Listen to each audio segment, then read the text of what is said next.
Today we're checking out Immortals of Aveum on Xbox Series S. This is a first-person shooter, but instead of guns, you use magic. Now I'm currently working on my full technical review and how it compares on Xbox Series S versus Series X versus PS5, but today I want to have a quick look at this game on the smaller Series S. This game needs 57 gigabytes of space. Now comparing the Series S to the more powerful Series X, you can see how the Series S is a bit blurry. The graphics of the environment on the Series X actually reminded me of World of Warcraft, so they do look outdated at times. I guess they really had to tune down the resolution to make this game work on the Series S. We're talking 1080p dynamic, but the real native resolution is likely well below 720p at times. At least so the game is targeting 60 FPS, and that's really important for a first-person shooter. Even the cutscenes are 60 FPS. Now they're live action cutscenes, so the quality is also lower when you compare it to the Series X. Again, you'll notice that they're a bit blurry. The 60 FPS target does get achieved most of the time, but there are some areas where it drops into the low 50s. Here's a live action cutscene where the frame rate is much lower. You can see the number in the low 50s here. And then here is some gameplay where I saw dips into the mid 50s. Overall, it's not too bad though, and I'm glad the developers made sure the game targets 60 FPS performance. In fact, there is no 30 FPS quality mode here, not even on the Series X and PS5. Now the game overall can be fun at times. I like how it's unique. The storyline is okay, but the overall single player mode is just too short. We're talking 3 to 4 hours of max gameplay here. I guess they spent too much of their budget hiring Hollywood talent.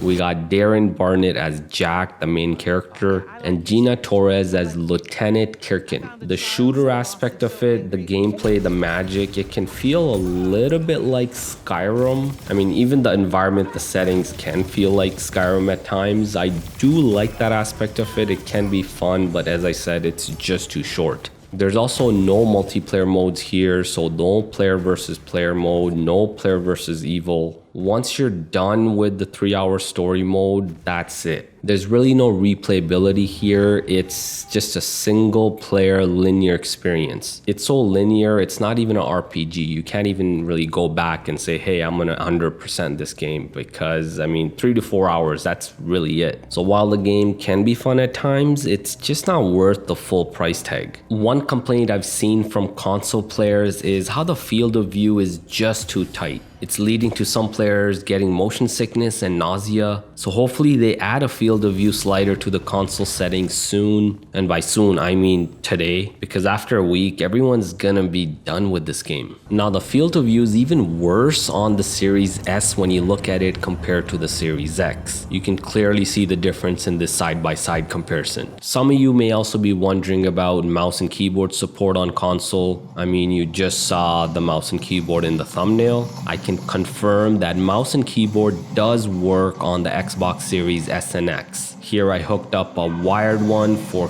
quick test and they work great, just like a PC. Keep an eye out for my full technical review coming tomorrow. For the rest of the video, check out some more gameplay of Immortals of Aveum on Xbox Series S.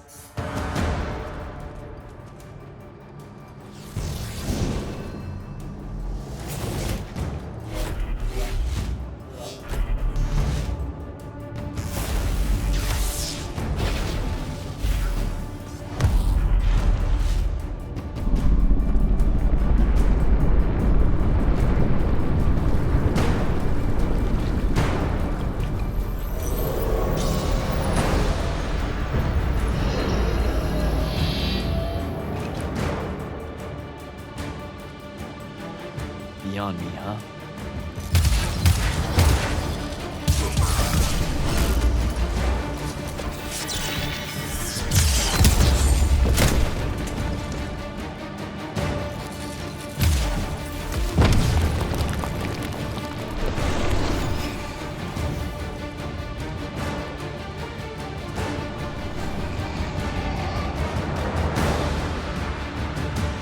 Fine.